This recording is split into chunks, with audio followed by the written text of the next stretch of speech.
This episode of the Shamrock Show podcast is brought to you in part by the law offices of Stephen M. Reck and Scott D. Camisar.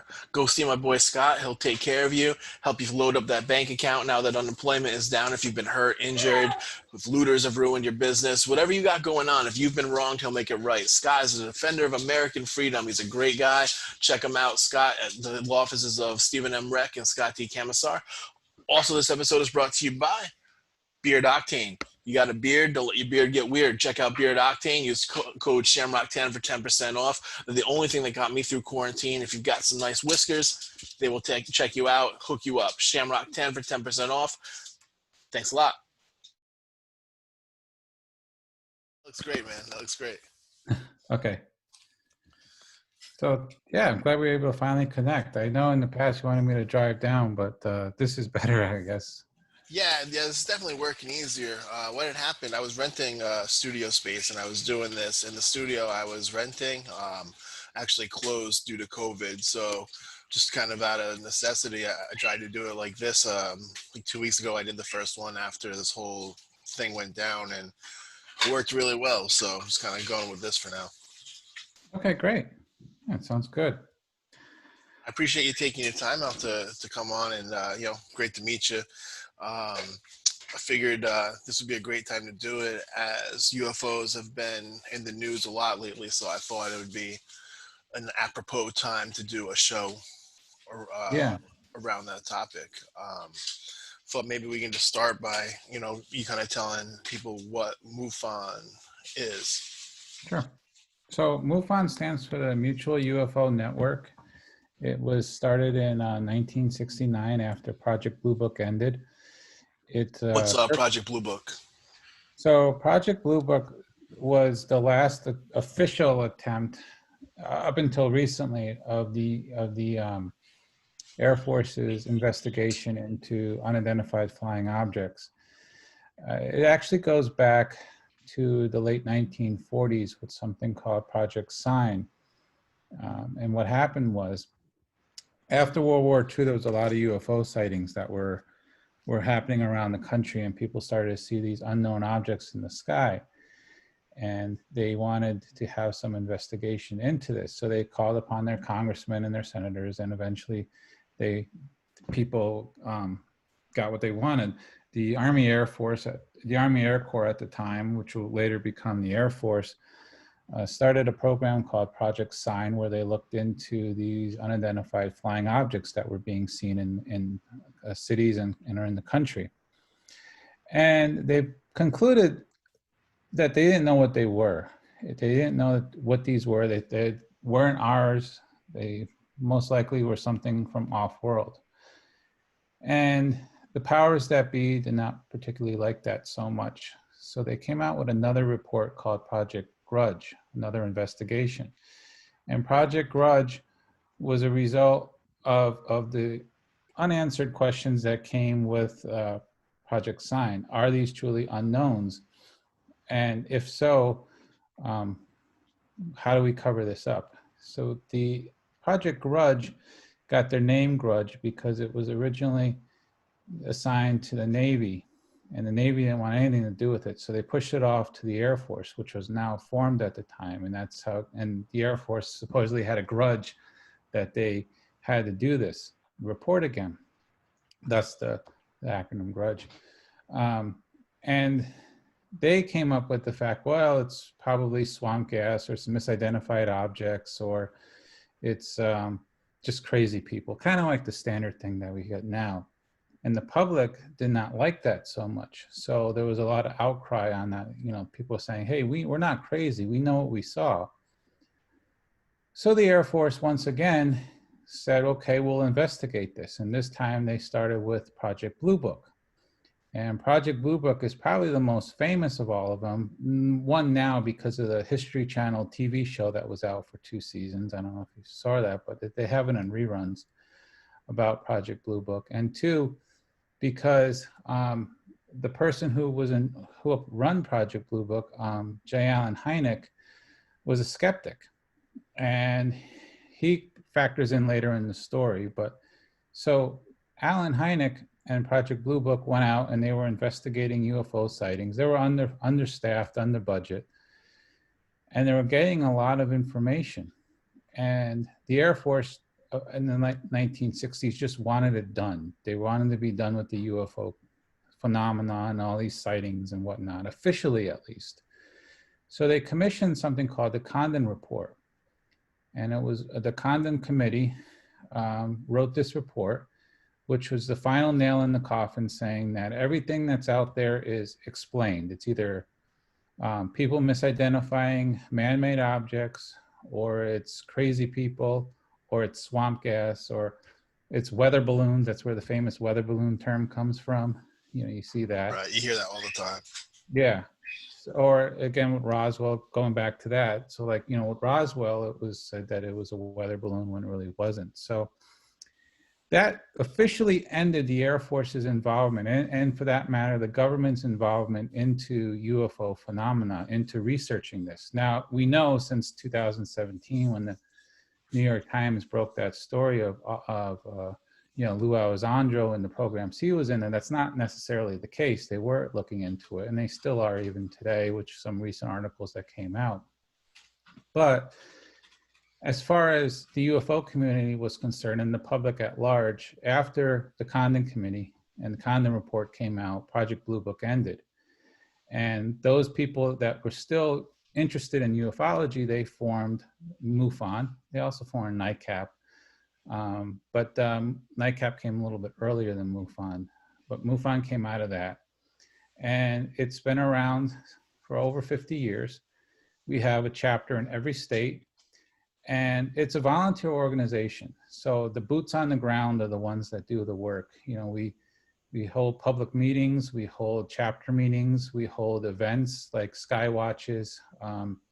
We investigate UFO sightings in the states that we're located in. So in Connecticut, if you were to see something and you were to report it to MUFON, one of our field investigators would go out and investigate the sighting and try and determine, to the best of our ability, you know, what did you see? And if we can't, we'll tell you we can't figure out what it was. So that's what MUFON is, and that's what we do. All right, yeah. So I'd heard of MUFON years back. I used to work this late night job, and I had a radio, and I used to listen to George Knapp and George Norrie on. Man, I remember their names. I don't remember even what the show was called, but they used to talk about. Yeah, Coast to Coast AM, right? Yeah. Mm-hmm. And they used to have like a cool website, you know, this back in the day when I would actually go to websites, and, you know, they would have different sites and everything before social media. But I've been interested in UFOs and any kind of paranormal stuff since I was a kid. Had a couple little experiences myself, and you know, I used to read and watch everything that I can, and you know, I just thought it'd be really interesting, these climate, you know, last year when I reached out to you was when they were talking about that whole storm Area 52 thing. Everyone was talking about doing that. And I kind of wanted to get your perspective on what you thought about that. And I don't even know, did anything ever actually happen with that? And what would happen if someone did try to do that? Well, I think it's ridiculous to actually go storm a military base. So Area 51 is probably the most secret, not secret base in the world. It's the level of secrecy and surrounding that is unbelievably high. The restricted access to it is even more so. Last June I went out to Area 51. You can go out there if you go out to Nevada. The farthest you can go is to the entrance. Which is not even near the entrance to the base. It's miles inland. But it's stupid. It made ufology worse because, you know, one of the things that hurts ufology is two things. It's the people in ufology that don't come up with credible theories with facts or evidence. They just say, you know, like they just have intuitions and feelings, and you can't base science and fact and evidence feelings, right? That.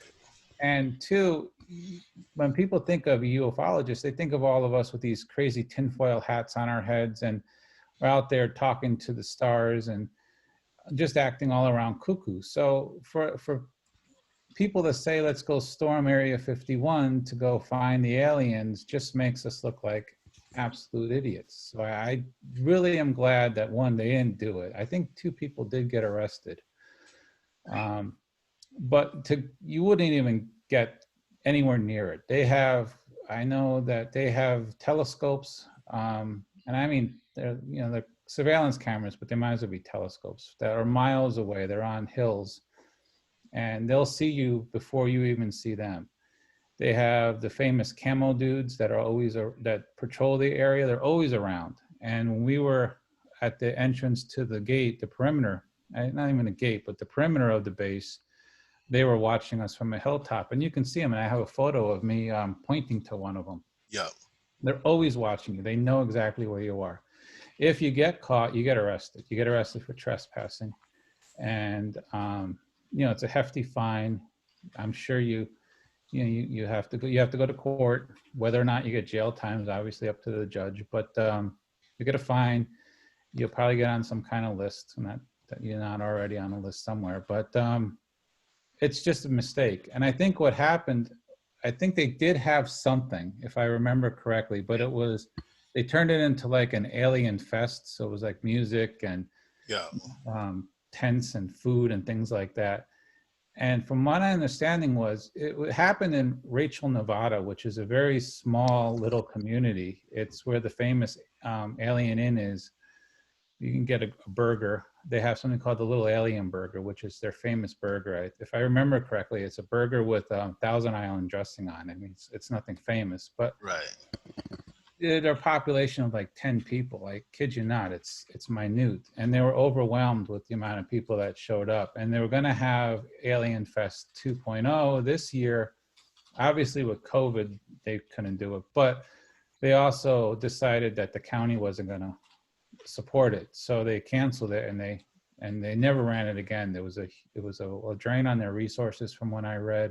Cost them a lot of money with police. There's a lot of trash left over by people, so it was a lot of cleanup. So it was an all-around unpleasant experience, from the way I've heard of it. Yeah, I'm not surprised. I just I thought it was neat to see people take such an interest in it, but then, like anything, even like things you'll see these days, people will just snowball and join on because it's something to do. But even like the nightclub at the casino here at Mohegan Sun, but I live right by Mohegan Sun. They had a huge the night of the date. They had an alien party in their nightclub, and there was alien balloons everywhere, and everyone dressed up like it. But what I really think that shows is that I think there's an interest from everyone, whether they're a believer or a non-believer or somewhere in the middle. I think there's always an interest. And I know you said that, you said what kind of gives ufology like a bad name, but I think like it's kind of split, right? Like I think that people, if you tell them that you had a UFO experience or something, that they're going to look at you sideways. But at the same time, when the government's coming out and starting to admit this stuff, people are like, oh yeah, of course there is. It's which I kind of get, because I'm a believer, but like I'm a very skeptical believer, in as much as I want to filter what I take in, because when I get information or people say something, I like to double check and fact check. I don't want to have like a bias, a confirmation bias. I try to take in information on whatever subject in a way that I'm not just hearing what I want to hear to add to it, because I think that's how you end up with the people who look crazy. And once people can take apart your logic on one level, there's no, even if there's substance below it, it doesn't register. How did you get involved with MUFON?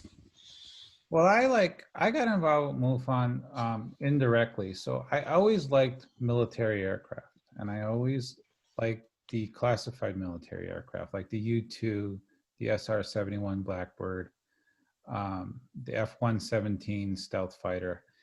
And if you remember, I don't know how old you are, but back in the day, the Learning Channel, TLC, before it was the Honey Boo Boo Channel, actually had documentaries that were good documentaries on aircraft. And military aircraft and Area 51. I love government secrets and I like conspiracies. So Yeah, yeah. all of that used to be covered in rather well documentary shows. And inevitably, you get in the aliens. There's just no way around it, because there's all this idea of, oh, where there's reverse engineering, there's parts of aliens helping make these craft. I mean, it's just part of the lore, because there's so much secrecy in classified aircrafts. And I thought that was really neat. So I started doing my own research into that, and I started reading a lot of books. And then I heard about something called the Secret Space Program. And the Secret Space Program is this hypothesis, there's not really much evidence to call it a theory, that we have a secret off-world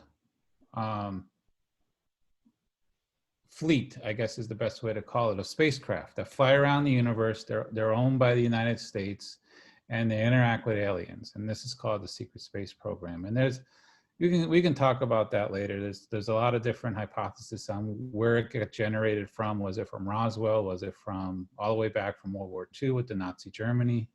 So there's a lot on that. Anyway, one of the things I saw in these documentaries is they had someone from MUFON on there, and he was talking about aliens and alien technology involved in spacecraft. So I Googled MUFON, well, the early version of Google, and I found that there was a chapter in Connecticut. And it just so happened at the time, I was also looking into the Secret Space Program, and I wanted to find some sources. So I went to one of their meetings, and I started talking to the people. And I found them very pleasant. They were very helpful. They gave me a number of leads that I can go and continue on with my work. And I had the free time, so I joined. And that got me in. And then I said, well, if I'm going to be involved with this, I'm going to be in for a penny, in for a pound. That's the kind of guy I am. I'm going to become a field investigator, because if anything is going to happen in Connecticut with a crash sighting or some kind of credible sighting, a field investigator most likely will be there. And so I joined, I became a field investigator, and I started doing investigations, and the rest is history. Have you ever had any kind of what you would call a UFO experience or contact or anything like that? Me personally, no. I thought I did twice. I thought I saw it.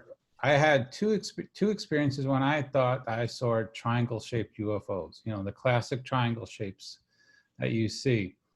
Unfortunately, after doing my own field investigation on myself, I found out that they were actually cargo planes.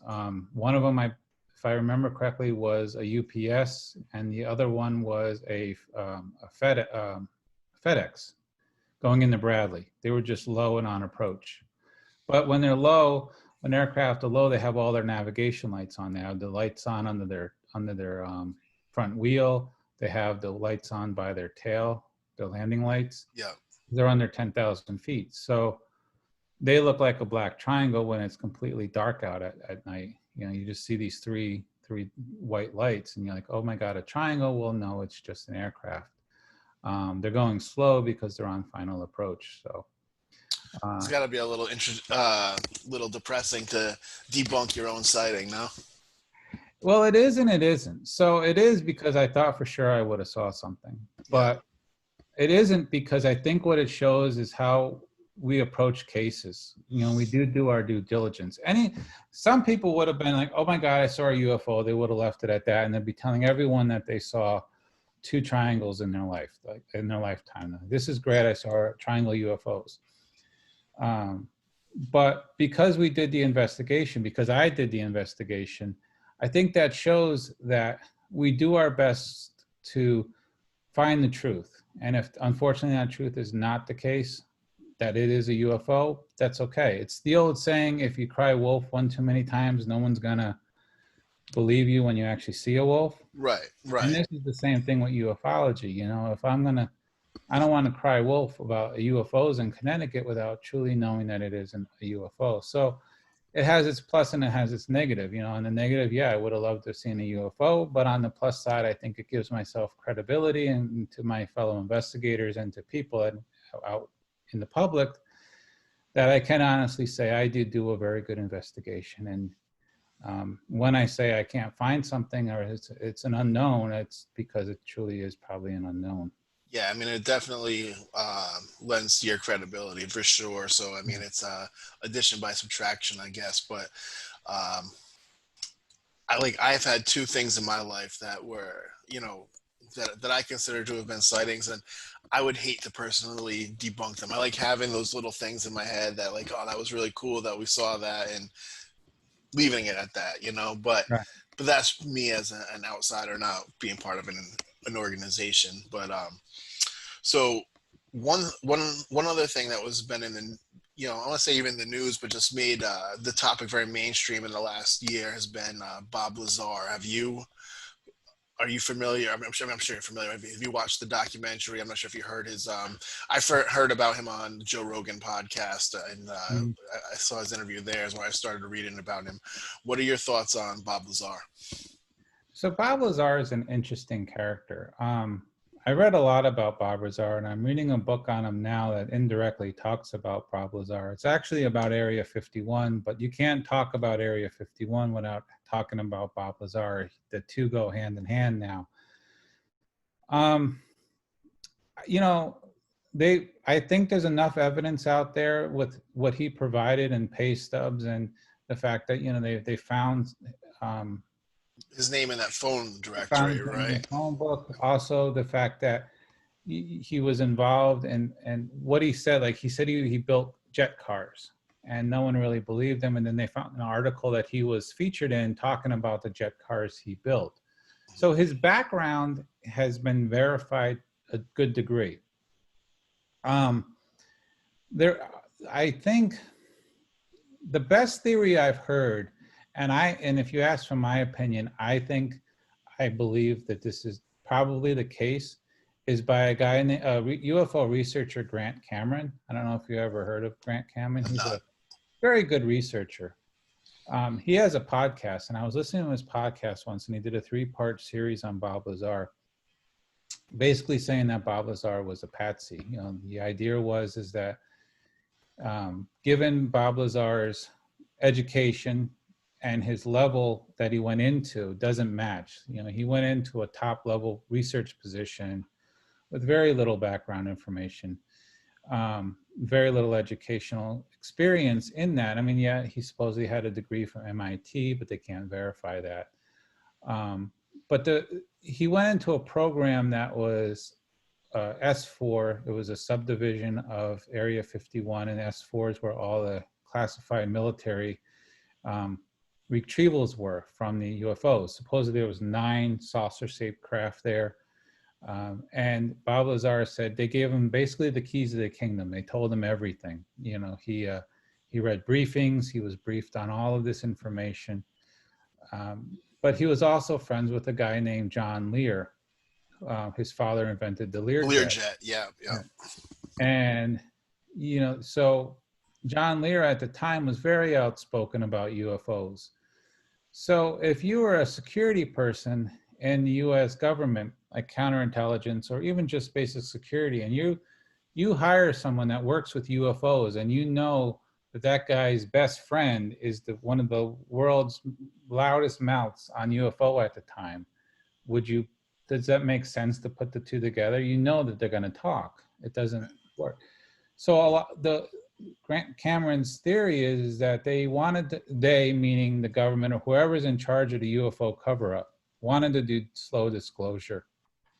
And so they brought Bob Lazar in knowing that he would leak the information to John Lear, who would then spill the beans, which he did. Everything came out. And that will get the UFO information out there, but at the same time, it gives the government deniability because they can say, well, they're all crazy, they're all crackpots. Right. Look at John Lear, he's out there running around already. I think that's probably the most likely explanation for Bob Lazar. When you look at his background, it doesn't make sense that he'd be in that position.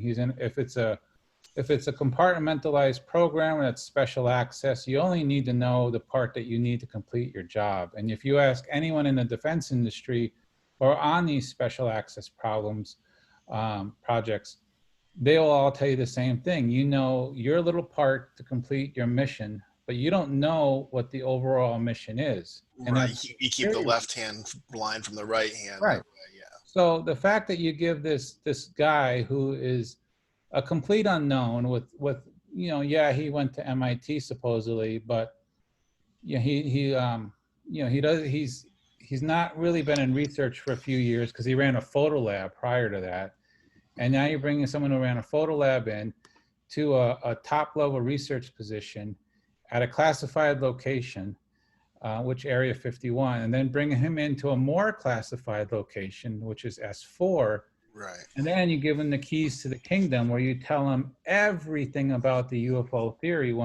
That goes against every protocol of security clearances out there. It just doesn't make sense without just being some other reason for that. And I think that Cameron hit it on the head where it's probably they wanted to do slow disclosure. Again, they being whoever is in charge of the UFO cover-up. And they needed a way to at least have plausible deniability. And Bob Lazar gave them that ability. Because even if you look at Bob Lazar now, when you go into one of those positions, you sign all these security oaths. You can go to jail. I mean, how many times if you know anyone with classified information, like they would say, I can't talk about that. I signed a security oath. I can't talk about that. I could go to jail. Yeah. You have this guy who talks about everything and he's still running around fine. He didn't go to jail. Nothing happened to him. Now, doesn't he say, though, that the reason he did that was because he thought something was going to happen to him, and he thought that they were going to kill him because he knew too much, and he wanted to put it out there, and made himself if something happened to him now, it would kind of look Epsteinish, Yeah, but here's the thing. I mean, when you look into Bob Lazar's past, before he spilled the beans with George Knapp on the television, yeah, he took John Lear and his wife at the time, and they went to where the famous mailbox was. Now it's the black mailbox, and they were watching the UFO craft being tested. And one time they actually got caught by base security. Yeah. So this is before he even spilled the beans. They got caught by base security. Now here's a guy who, again, showing classified material to two people that have no clearance to be there, and nothing happens to him. You can't even walk across the field of Area 51, like we were talking about earlier, without getting arrested immediately because the camel dudes are watching you. And as soon as you're arrested, you go to jail, you pay a fine, and you may or may not do jail time. But you will be in jail until your court date or until you make bail. Here is a guy who showed two civilians military aircraft that are off of this world that are being converted into testing facilities that are classified, that are and nothing happens to him. He basically goes free. They stop him, they question him. He says they ask for his ID, they check out who he is, and then they let him go. And you got to wonder why. Right. Because he wasn't anybody at the time. So he could have gone to jail. But he didn't. And that, I think, shows you that he was used for something else. He was a patsy for a larger agenda. Well, so assuming that's correct, that kind of leads me into something. So when I was talking to a couple people, when I was telling them that I was going to do this interview with you, and one of them said, I used to believe in UFOs until the government told me they were real, which kind of brings me to like what's going on now. There's been so much in the news between those videos of the Air Force pilot, and I think there's two really good ones where they were trying to track the object, and then the consultant I believe it was a consultant from the Pentagon who said that they had a craft that was, I forgot how they worded it, not of this world or not made on Earth. I mean, that's in the New York Times, man. It's not on the National Geographic and the grocery store checkout. I mean, these are what is probably the world's most major publication is putting this out there. And one, I'd like to ask you it doesn't seem to be a huge reaction to it. It seems that everyone kind of is just like, okay. And two, why would the government now start acknowledging some of this stuff? Well, I think the reason why they're releasing it now, nothing happens in the government by coincidence. I don't believe that. I think they have an agenda. I think they have a plan and an action plan. The reason they originally locked up this whole theory and evidence of crashes, a lot of people say, are either one, they wanted to keep the technology for themselves, which I believe is probably the case, but two, the Rand Corporation wrote a report in the early 1950s saying that if you were to have UFO disclosure, you would have worldwide pandemonium. The economy would break down, religions would go bananas, because how could you have, it would break down the social structure, knowing that we are not alone in the universe, that there are more intelligent beings out there. Why it's not a big deal now? Well, I think timing has a lot to do with it. One, everyone's focused on COVID. I mean, the whole news cycle now is generated by COVID. You have an increase of like 2 people in the hospital, and that's major news. And then, not saying that's bad or good, I'm just saying that when the news cycle is getting people focused on this one topic, and then you're slowly release something else in the shadows, like this UFO stories that are coming out, no one is paying attention to that because no one hears about it, because no one really, there's a lot of news out there, but the news is generated by corporations, and we know like the CIA was involved in a lot of these news agencies in the past. The New York Times had them in there, CIA people working for them. Hollywood was full of them at the time. Really? Yeah, I forget the guy's name, but he was actually funded. He was very big. Oh God, what was his name? I can't remember his name. But when the Argos with I'm not saying, oh God, what the hell is his name? Ben Affleck, that movie. Oh yeah, that was a great movie. Based on Yeah. okay, so the guy who was in there, the Hollywood guy, his character represented someone that was truly there in Hollywood, sent in by the CIA to help focus propaganda. So to help control what kind of information went out, Yeah. you're saying, Right. whether it's a movie or not, with what they want in people's, forefront. Right. And so if you're doing slow release of information, you want to do it carefully, you do it that way. And I think what they're doing, they, again, being whoever is controlling this UFO secret, they've been doing slow disclosure forever, with like movies with When the Earth Stood Still. And then more and more on, we're like with, Independence Day. I mean, how many Hollywood movies are there where aliens are invading Earth? And Right. First Contact, Star Trek, and Star Wars, and things like that. I mean, there's always been this underlying current of aliens out there. And slowly cases become known. So there are, like Roswell is now out there, through researchers and people who are close to dying. Again, this gets me back to my security mention earlier.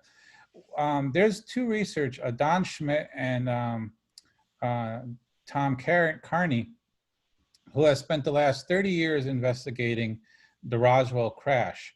And they have hundreds of people giving either deathbed confessions or affidavits on what their role was during the Roswell sighting.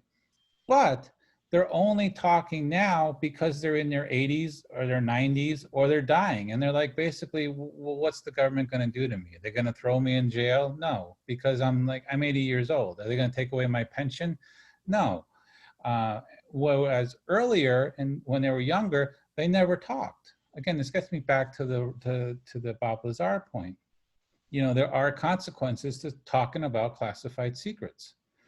And that's out there now, and there's just a slow disclosure going on. And I think the reason why it's happening now is because it's a good way to disseminate the information, why everyone is focused on something else. You notice it's also happening in the summertime. Well, what happens in the summertime? Do people really focus on the news? No, they go on vacation, they go on day trips, and then the things get buried in the news cycle. These stories get buried, and that's the way you do something. There was an old saying in Washington D.C. that if you want to release a scandal, you release it on Saturday morning, because no one pays attention on the weekends. They're all out doing their own thing, and then by Monday the news cycle has changed into something else. So I think that's why no one really knows about this. The news cycle is focused on other items. We don't really have an independent press anymore. All the news, if you go to NBC, ABC, CBS, they're all giving you the same stories. I mean, they're reworded for the most part, but you don't have independent news cycles where CBS is going and following their own stories and ABC is doing their own stories. They're all around the same kind of stories. COVID, the economy, we're in the presidential elections right now, so we're talking about that. So there's a lot of momentum going on for other topics, and that just buries this further and further down, but it still gets it out there. And then who picks it up? Well, the UFO community picks it up, and that's what they did. You go on Facebook, you see a lot of stories about this, you see a lot of information about this.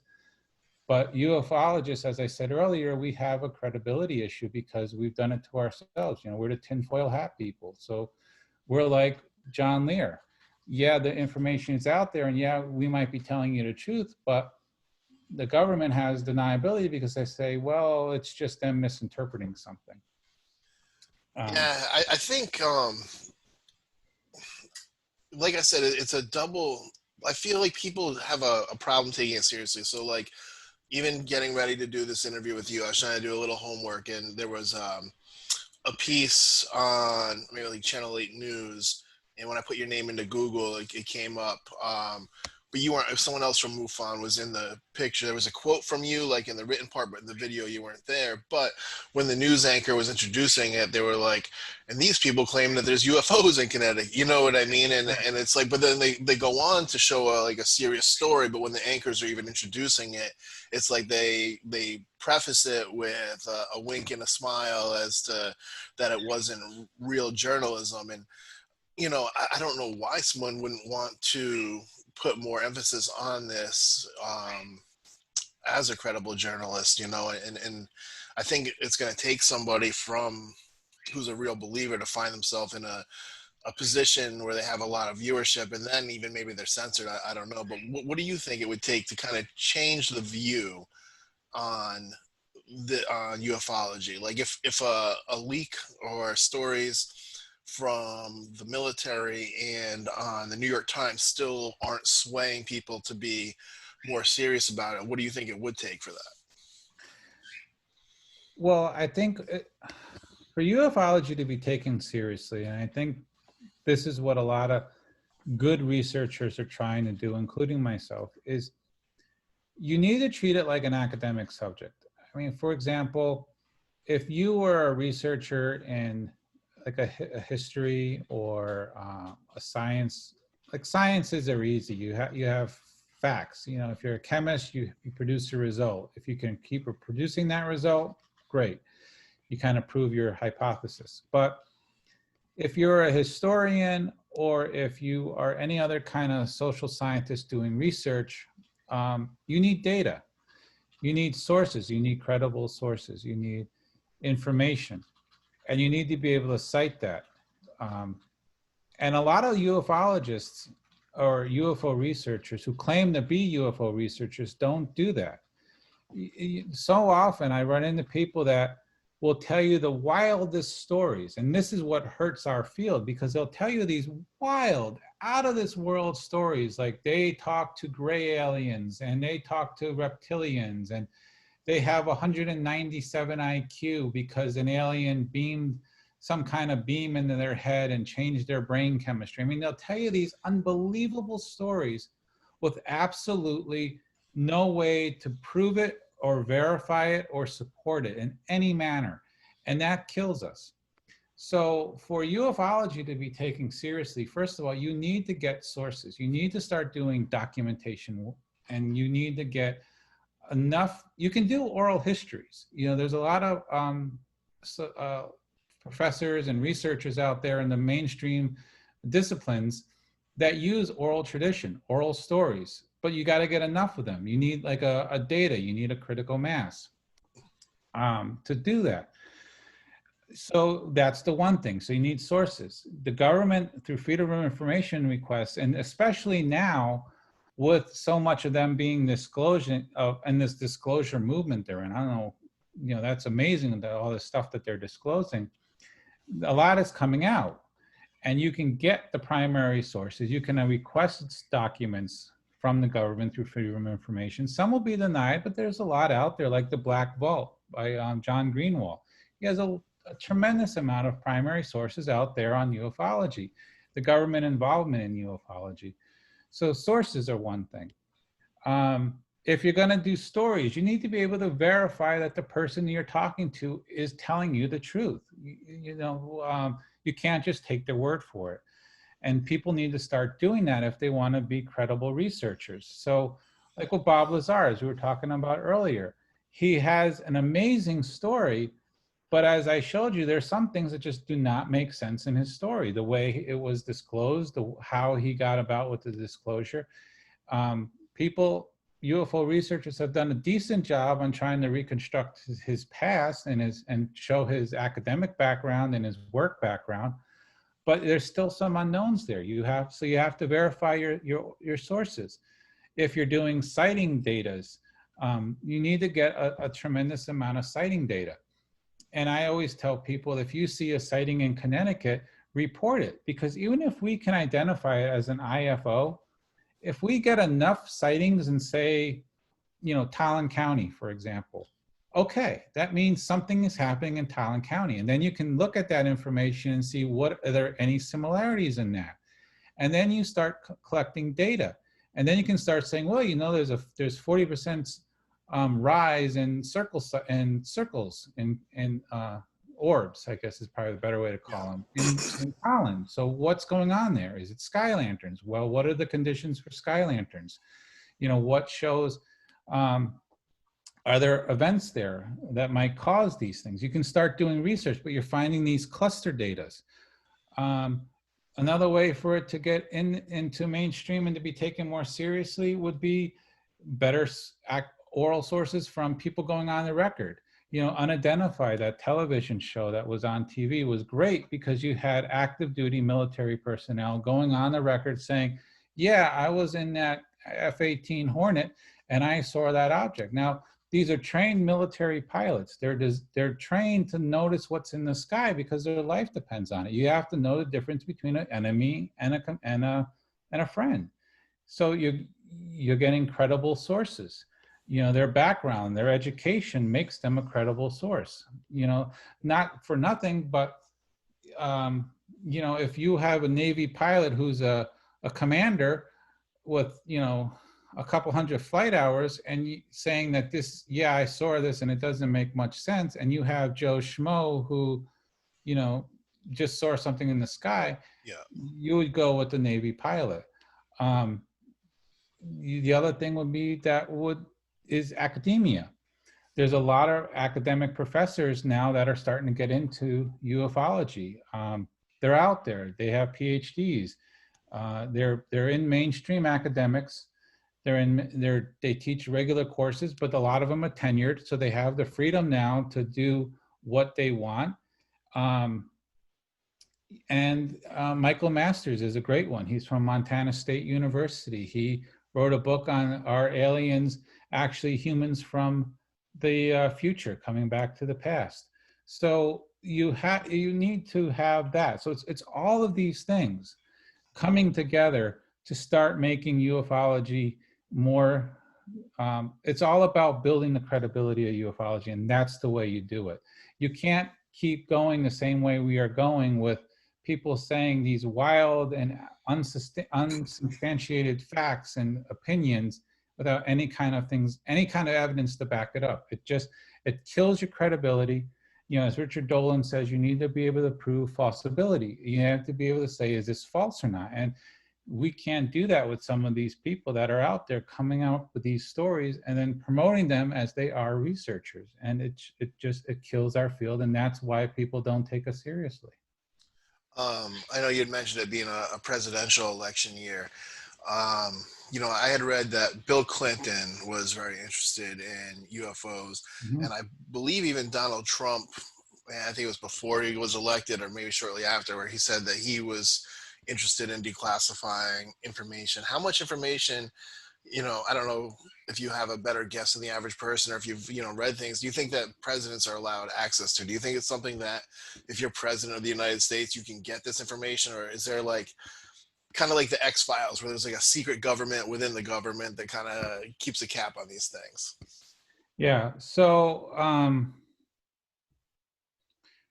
Bill Clinton had one of his friends get involved trying to look for it. It was, I think it was undersecretary or deputy deputy attorney general. I don't remember his title.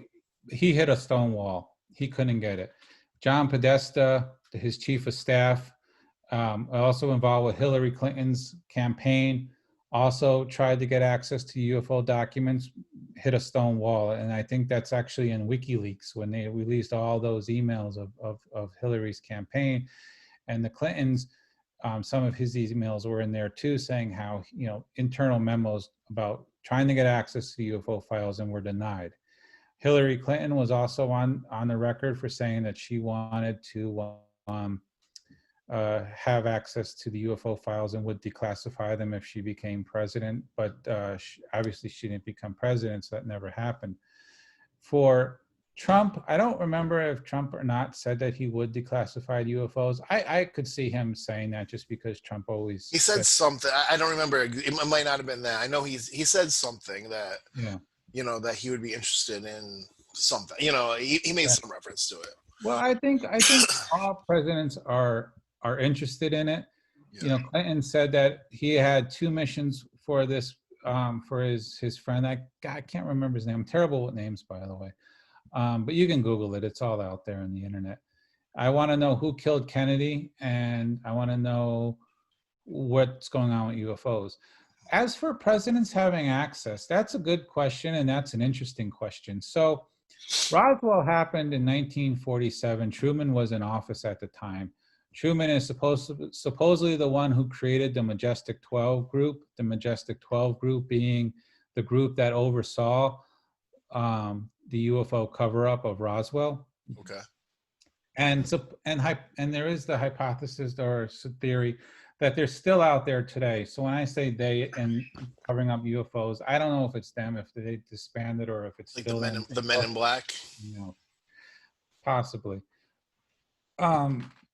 George Bush, the first Bush, Bush 1, he was involved in the CIA. A lot of his father was involved on his father was an advisor for Truman, was involved in government his whole career with Eisenhower. So he had access to UFO documents. We know he had access. He was in the position to have access to that.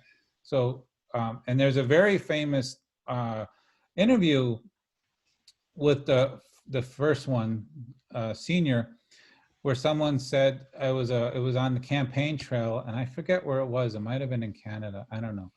But he basically, a reporter asked him, "What do you know about the UFO phenomena?" And Bush Senior says, "I know quite a lot, actually," and kept walking with a little chuckle as he was walking. There was theories that Kennedy knew a lot. There was because Kennedy was involved with trying to declassify the documents that we had on UFOs to share with the Khrushchev at the time, or the USSR, because Russia had a lot of documents on UFOs, and he wanted to bridge the gap between the two countries on UFO defense. Reagan was probably the most famous, where he talks about in his diary a craft having the capacity to hold 500 people. And at the time, the only kind of craft we had that went into space was the space shuttle, which could only hold a handful of people. This reference back to the secret space program I was talking to you about because the question is, well, we don't have a craft that can hold 500 people in space. He also refers in his famous UN address about a threat from an off-world civilization and how that would unite humanity. Then there is a little bit of a dubious source. There is some transcripts floating out on the internet now. Supposedly it was with Reagan and someone from the CIA who gave him a briefing on U.S. alien interactions at Camp David. And I say this is a dubious source because we really can't to my own ability, and maybe other people listening to this podcast would disagree with me and have a different view on that and say, yeah, it is credible. But I cannot find enough documentation to verify these sources as being legit. But it talks, if it is legit, it's basically a summary of U.S. and alien relations and our cooperation and working together. So you could believe that Reagan had access to it.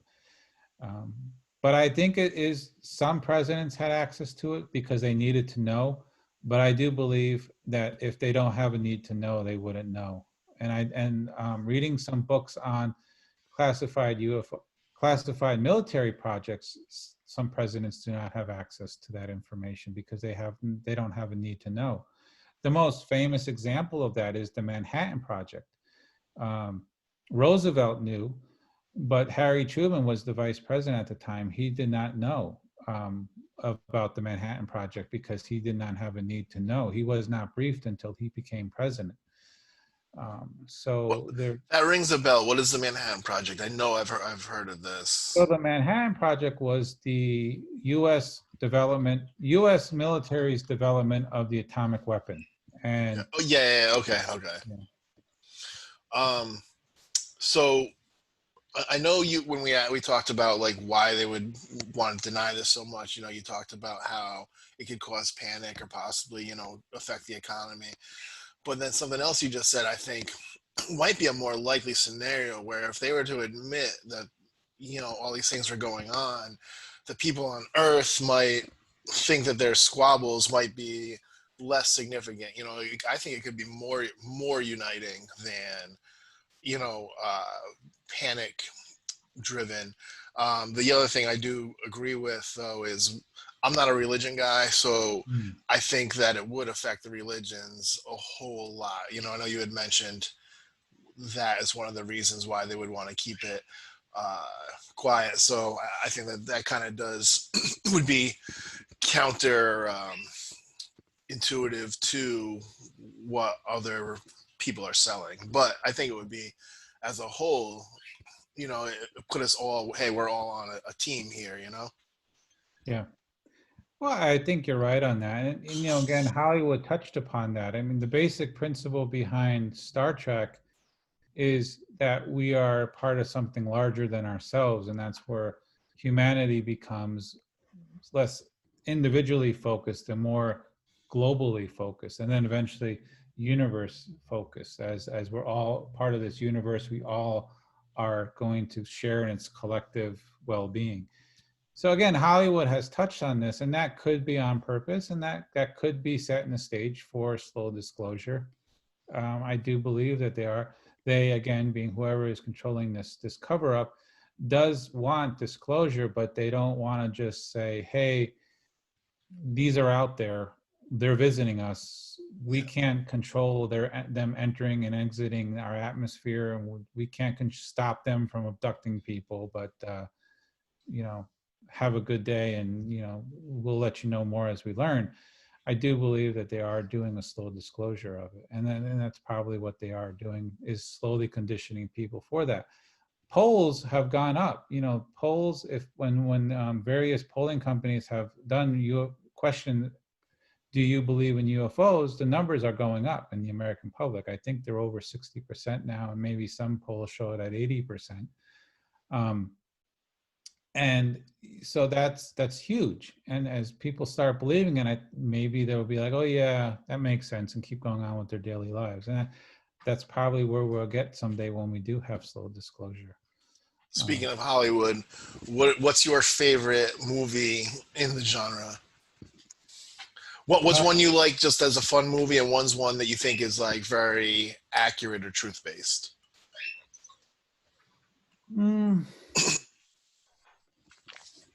Fun movie, I think, would probably be Mission to Mars.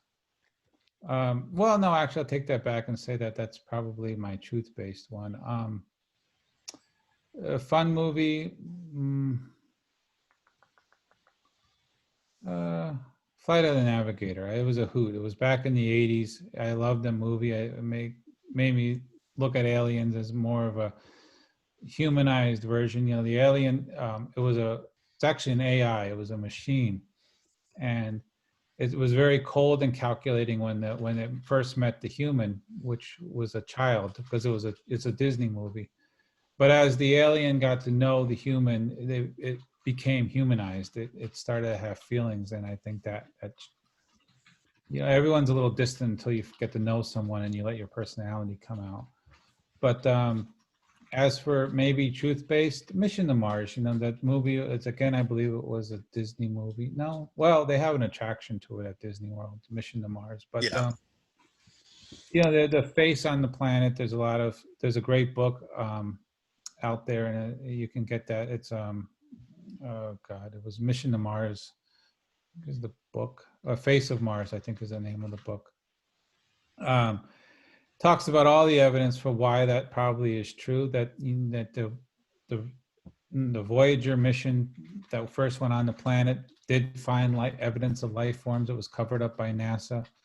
That the face of the man on the moon and man on Mars, or the face on Mars, is true. It was there. It was covered up by NASA, but and then it was probably left there by another civilization. Also, in that movie, it leads to the suggestion that these creatures that built that face also is what seeded humanity on Earth, that created the human species. And there's a lot of hypotheses out there that we are created by aliens, not maybe in their image, but and there is some actual documentation. The Sumerian texts, for example, from Sumeria, talk about their mythology of a race called the Anunnaki. You might have heard them coming to Earth. Yep.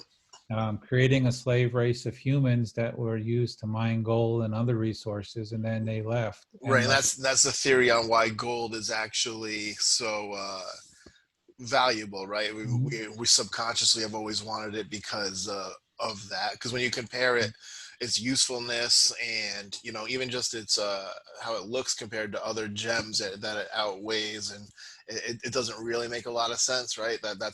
There's a theory about that, where we were like a primate hybrid, right? That's the theory with that? Right, because they being anthropologists and biologists, and they might disagree with me on this. They probably would disagree with me on this, but to my knowledge, no one can find where that missing link was. They find human fossils from the earliest human chimp-like creatures all the way up to Cro-Magnon to Homo sapiens and Homo sapiens sapiens, but they never find the point at which humans flip. What point is that magic dial turned and we actually start developing into humans? Because for so long we've been primates, and why aren't other primates, like our most closest ancestors that are around here today, why are they not developing along the same biological path? Or have they not? Because you look at their skeletons through history, they've always been primates. So what changed? Where did that genetic tinkering happen? To my knowledge, they have not identified when that was yet. No, that's something I kind of look at a little bit too, and they haven't, and there's different theories out there as to what that is, but they're all as good as the other, which is, where do you stand as far as what is actual? Do you think that they're visiting us? Do you think that they're living among us? Do you think that, where does your best guess as to what is actuality into our relationship with UFOs? I think they're visiting us. I think there's enough sightings and there's enough credible material out there to say that they have visited us or are visiting us. If you look at the ancient astronauts theory with the ancient aliens, the early stone buildings, I mean, we can't replicate the pyramids today. I mean, let's be honest. You know, the archaeologists and the anthropologists give you all these fancy theories on how the pyramids were built, yet no one has built the pyramid today to the scale and the grandeur. I mean, we can't even lift some of those rocks today, and yet you're telling me they pushed them on their backs with thousands of slaves pulling on them? That's ridiculous. So I think there's a lot of unknowns out there that would be answered if you use aliens or some kind of advanced technology. So I think they either visited us or are visiting us. I think Roswell definitely happened. There's plenty of eyewitness testimony. There's not much documentation, but there are hundreds and hundreds of independent people testifying that they were involved in some way with the Roswell cover-up, independent of each other. And you can't tell me that hundreds of people all came together and said, hey, let's create this massive amount of lie and stick with it. I mean, you know, humans just don't do that. But I do think that is true. So that would mean that they visit us at one time. Whether they still visit us today, you know, I don't know. I mean, look at our technology. We have stealth technology where we're working on invisibility now in the military and DARPA, where we can hide our planes and we can hide people. So that's what our technology level. Imagine what a civilization can do that's hundreds of years ahead of us, that can travel, or maybe even thousands of years ahead of us, that can travel amongst the stars. I think that they're here, but we don't see them. I think they can probably cloak their ships, and when they do crash, it's because something mechanical happens. Because, you know, it doesn't matter where you are, machines break, and sometimes they break in a catastrophic fashion, and that's why they crash, and that's how we get them. And sometimes they get repaired. You know, the Canadian, you know, up in the Canadian Roswell, a ship crashes off the coast. So I think it was Nova Scotia, maybe. It was down there for a few days. They see another ship coming on the water, and they both leave. Like, one repaired the other one, and they both take off. So I think that they were around. I think they're monitoring us, but I think they look at us like ants, where we're insignificant. We can't leave our solar system. We can't even leave our planet. The furthest we can go is maybe the moon. Yeah. So we're absolutely no threat to them. If anything, we're more of a threat to the planet by nuking ourselves.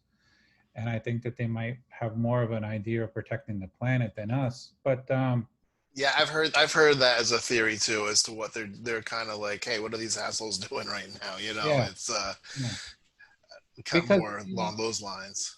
Yeah, because alien visitations increased after the first atomic weapons started going off. Yeah. Because I think what they realized is that, you know, they probably had something here watching us, maybe like a satellite, or maybe they detected, oh wait, those primitive apes figured out how to use nuclear weapons, and now they're keeping an eye on us. And there's a lot of UFO sightings around nuclear power plants, nuclear missile silos, nuclear installations. You know, Roswell was the only nuclear air base in the world at the time. And what happened? They had a crash there. Maelstrom Air Force Base. Bentwaters was a nuclear base, even though they officially say it's not. It's unofficially known that they kept nuclear weapons there. So I think they're watching us. I think they're monitoring us. Whether they're amongst us, I wouldn't be surprised. I mean, you know, we send spies into other countries constantly. I mean, that's what the CIA does. That's what our intel communities do, is we send out spies just to monitor and observe. Maybe not even do any active investigations or active involvement, but just to monitor and report back. And I can see them doing the same thing. So yeah, I think they were probably around us. I think that they're monitoring us. So to me, as someone who is, you know, really interested in these phenomenon and would consider myself a believer, the most skeptical I am is on stories of abduction. What are your thoughts on alien abduction? Abductions are really they seem to be the most like why, you know, the most far out stories that even to me as someone who wants to believe things, like they seem to be the craziest people who get abducted. So abductions, so I'm not going to go in, I mean, there's a lot of famous abductions out there. The Betty and Barney Hill, Right. That's in what, Vermont? It's in the Northeast, right? Yeah, I was in New Hampshire. New Hampshire. Betty and Barney Hill, Travis Wallen, I'm not going to go into those because it's been so well documented, and there are people that are adamant on both sides, adamant that it did not happen, adamant that it happened, and they fight constantly. And you can interpret the data any way you want.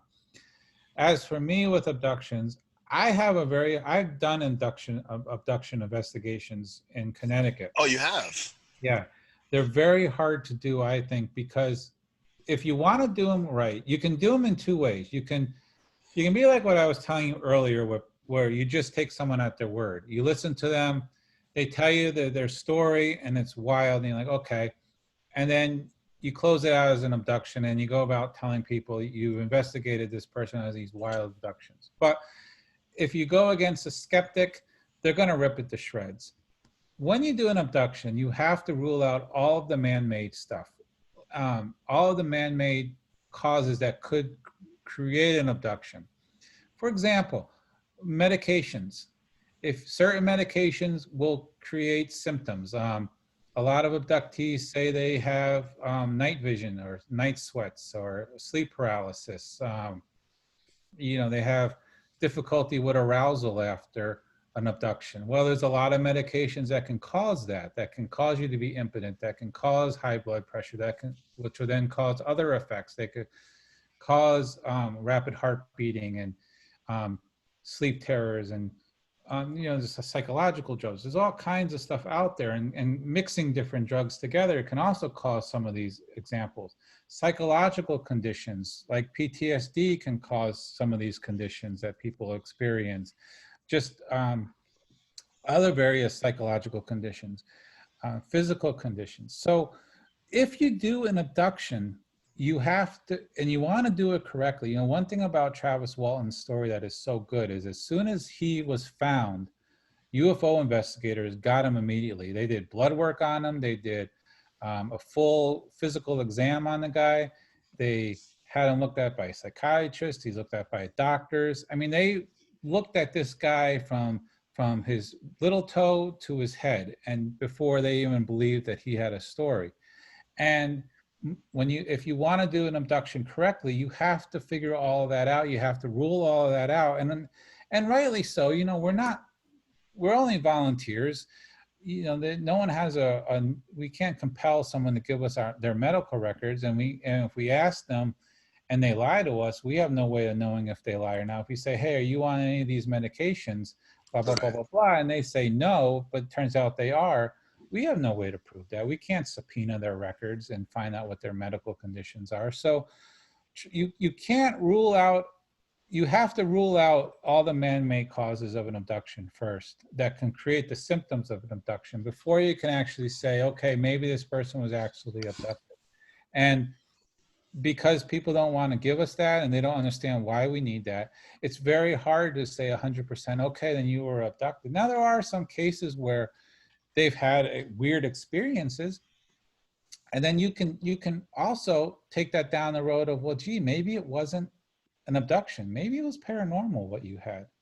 And there is a line now in ufology where some abductions are actually paranormal in nature, that you are maybe not seeing an alien and not interacting with an alien, but some kind of demonic being, some kind of demonic entity. And that takes you on another journey.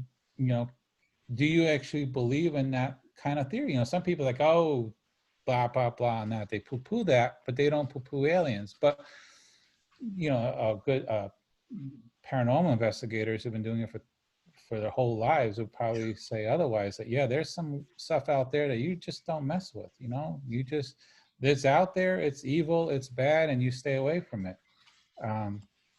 And so that rules something else out. So there's a lot of factors in abductions, and it's very hard, and it's very personal to do an abduction experience, because you also can go into hypnotic regression if the person wants to do that. Sometimes they don't want to, but you can regress them and find out what they saw.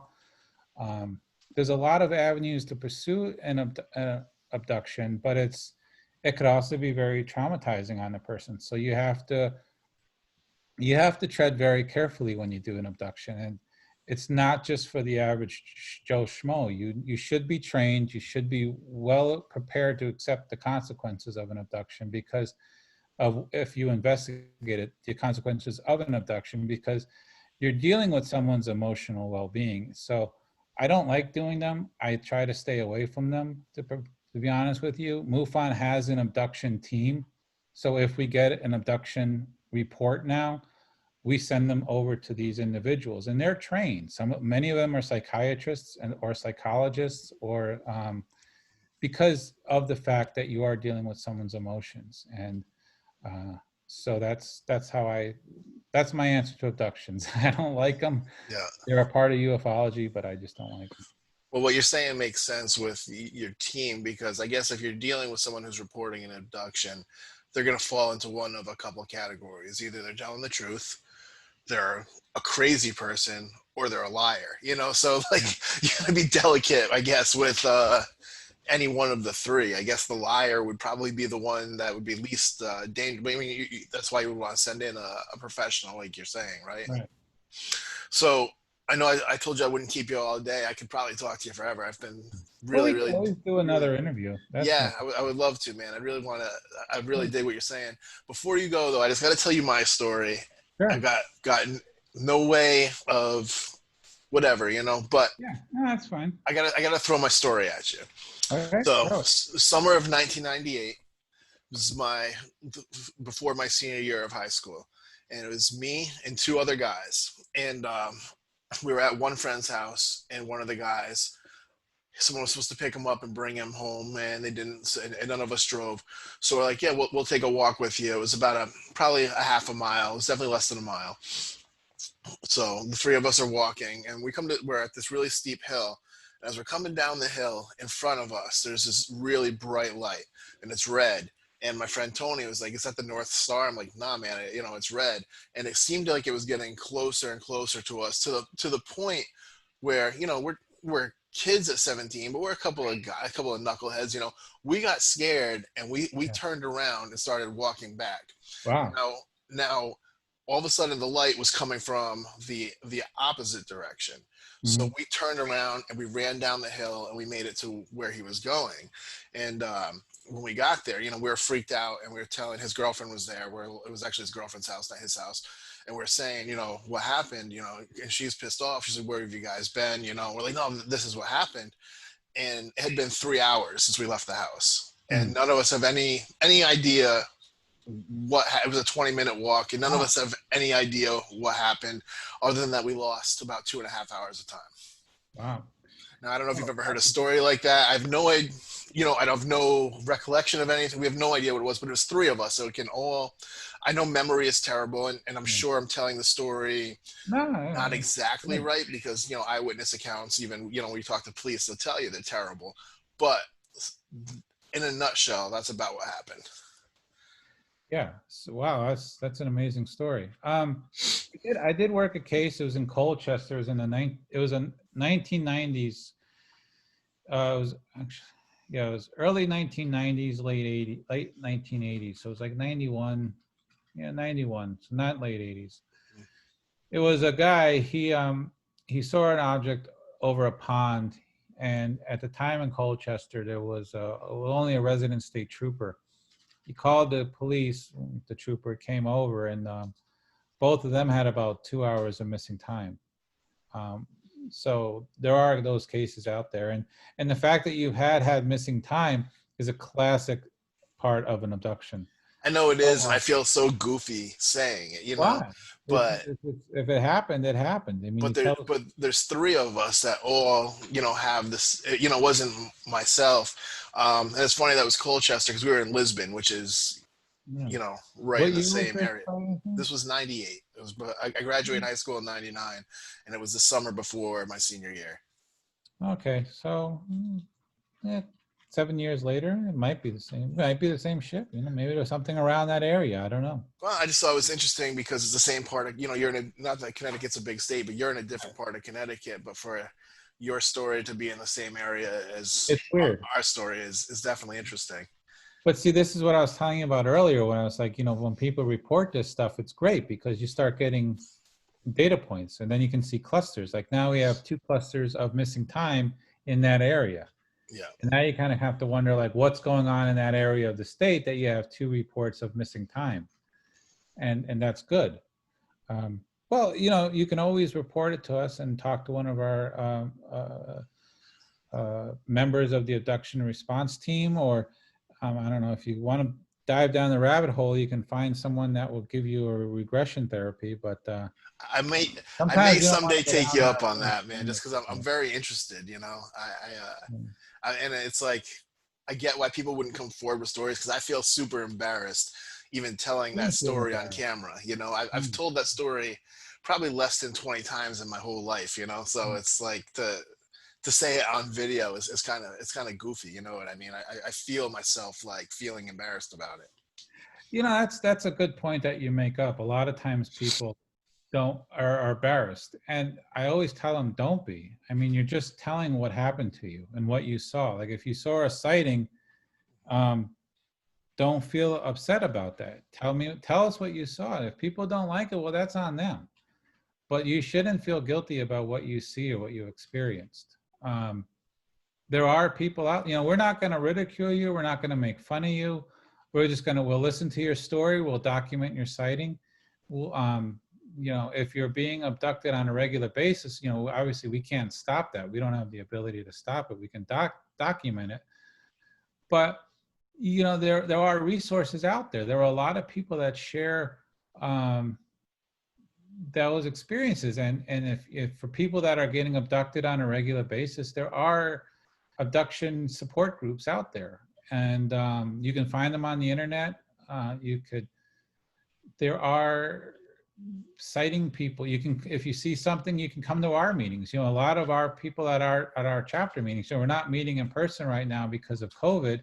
We're having online Zoom meetings, but when those resume, a lot of people come to our meetings just because they find people of like-minded ability. You know, so they've seen something, they felt they've been abducted, or they had repeated sightings. So for those of you, your listeners that are listening and they feel the same way as you do, you shouldn't feel that way. You know, don't be embarrassed for what you've seen or happened to you. You know, if it makes you comfortable by talking about it, and sometimes just talking about it makes you feel better. But instead of holding it inside you, it just makes it even worse. I mean, that's what, you know, that's what your mom always says, talk about it, don't hold it inside. And that's the case. So if you have something that happened to you and you feel like you want to talk about it, there are people that will listen and that won't ridicule you and won't make you feel embarrassed. And that's why a lot of people come to our meetings, because they find like-minded people. And if you are in an area where you're not near our meetings, there are meetings all over the state, all over the country, because we're in every chapter, but every state has a chapter. So I don't want you to feel like that. And I don't want your listeners who have something happen to them feel the same way, because it's not good to hold things inside. Well, yeah, you know, I just, like I said, it feels. I'm not someone who gets I don't think embarrassed really easily. It's just it feels weird to say that on camera, but I figured it was good content, and since I got an expert here, I had to tell a story, and maybe someone checking this out will get back to me or to you with their own experience as well. If someone wants to get a hold of you or just MUFON in general, say they don't live in Connecticut, how do Right. they get a hold of you, and how do they get a hold of MUFON in their own state? So to find it in your own state, just go to MUFON.com and look for where it says find the chapter, or they're doing over the website, so that might be changing in the next few days as they switch over to their new format. I haven't seen their website, but you know, just go to MUFON.com, find the chapter. To get in contact with me, there's 2 ways. You can go to our website. It's MUFONCT.com, MUFONCT.com, or Google us. We're the first Google site that pulls up, because it also has a list of all of our activities and what we're doing now that COVID is going on. So if you guys want to join our Zoom chapter meetings, there's directions on how to get access to those. If you want to talk to me personally, just send me an email at contact@mufonct.com, and I'll respond to your email that way. Or there's a contact form on our website. You just fill that out and it goes to the same email address. And I can talk to you that way as well. You guys also have a Facebook page and a Facebook group. I saw. Yeah, I and we did have, also see you have an Instagram with a yeah. huge, with a significant following for what I Mhm. would expect, but you haven't done anything on it since February of last year. I think, you know, Yeah. if you want to reach younger people, I think you should get on that because you have a really strong, you know, like almost 3,000 followers for, you know, when I went to look you guys up, I expected 300. So I mean, that's a strong following. I think you Yeah. should get back in that direction there. Yeah, I do. Well, so we also have a really big Twitter following. But here's the Oh, thing okay. on social media is you know, our chapter meetings pull over 80 people before COVID, Yeah. and uh, we have three investigators, including myself, three field investigators. But as for day-to-day activities, it's really just me. And so the reason I haven't done anything on Instagram is I just haven't had time. That being said, if anyone that's listening, you know, they want to get involved with ufology or the chapter, you know, where I'm always looking for help. So just throwing that out there for people that need to find a place for themselves. All right, awesome, Mike, man. I really appreciate you taking the time out of your day to Thanks. do this. I've really had a great time talking to you. I think there's a lot of I interesting did stuff too. here, Thanks a lot. and we'll definitely have to link up again sometime, man, for sure. Absolutely. Sounds great. Thank you. All right, man. You have a great day. Yeah, you too. Take Truth care. is out there. Indeed it is. All right, bye. Bye.